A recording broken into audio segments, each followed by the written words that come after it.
तमिलनाडु से जिस तरीके की तस्वीरें, वीडियोस और जानकारी सामने आ रही है, अगर ये परिस्थिति तमिलनाडु में ऐसी ही है तो ये बहुत चिंता का विषय है।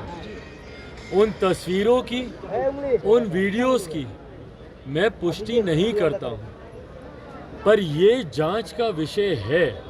अगर उन वीडियोस में से कोई एक वीडियो भी सही है या अगर उन तस्वीरों में से कोई एक तस्वीर भी सही है जिसमें ये दिखाया जा रहा है कि किस तरीके से तमिलनाडु में रह रहे बिहारियों को बर्बरता से पीटा जा रहा है, अगर कोई एक भी तस्वीर या वीडियो सही है तो उस पर कड़ी कार्रवाई होनी चाहिए। कोई बिहारियों को दूसरे राज्यों में इस तरीके से पीटे, ये कतई बर्दाश्त नहीं किया जा सकता। पर अफसोस इस बात का होता है कि मुख्यमंत्री नीतीश कुमार किस तरीके से ये पल्ला झाड़ने का काम करते हैं।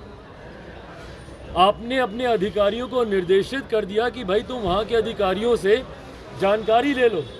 आप क्या कर रहे हैं भैया? आपको चिंता नहीं है कि आपके प्रदेश के लोग दूसरे प्रदेश में अगर ये खबरें आ रही हैं तो आप उसकी जानकारी लें। अगर मैं मुख्यमंत्री तमिलनाडु के कार्यालय से संपर्क कर सकता हूं, बात कर सकता हूं, तो नीतीश कुमार जी क्यों बात नहीं कर सकते हैं? यही जब उनको मुख्यमंत्री और प्रधानमंत्री बनना होगा तो ये दरवाजे दरवाजे भागेंगे इन सब के नेताओं के यहाँ। इनके मंत्रिमंडल के साथ ही इनके उप मुख्यमंत्री उनके यहाँ केक कटवाने चले जाएंगे। पर जब बिहारियों को वहां पे काटा मारा जा रहा है तो उसमें इन लोगों में से किसी का मुंह तक नहीं खुलता है।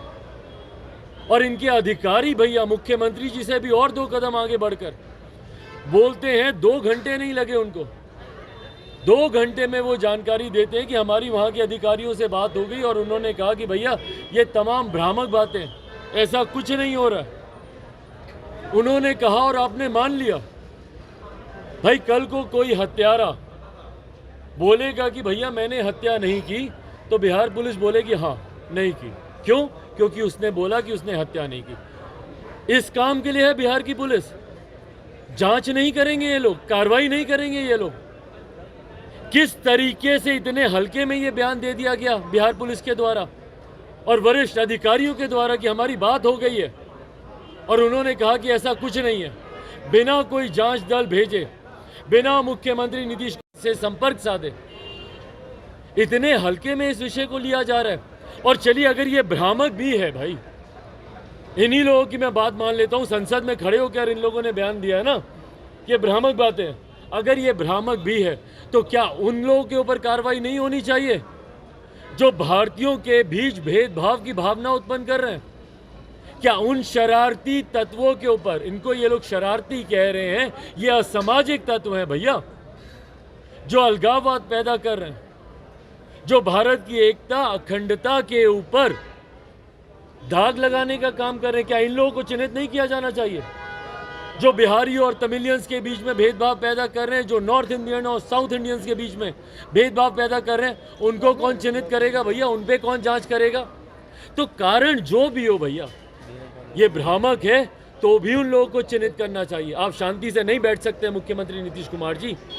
और अगर इनमें से कोई एक तस्वीर वीडियो भी सही है तो इतिहास मुख्यमंत्री को कभी माफ नहीं करेगा। बिहार में तो ये बिहारियों को जीने नहीं देते हैं, बिहार में ये लाठियां चलाते हैं, और इन्हीं की वजह से ये बिहारी दूसरे प्रदेश गए ना भैया। क्यों गए हैं बिहारी तमिलनाडु?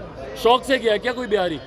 वहां पर जाकर मजदूरी कर रहा है तो मुख्यमंत्री नीतीश कुमार जी की नाकामियों की वजह से, इनकी गलत नीतियों की वजह से बिहारी दूसरे प्रदेश में गया और वहां पर जा रहे हैं, वहां पे भी उनको मारा जा रहा है। तो बताइए भैया बिहारी करे क्या? कहीं तो सम्मान से जिएगा। आप अपने राज्य में नहीं जीने देते और दूसरे राज्य में वहां की सरकारें नहीं जीने देती।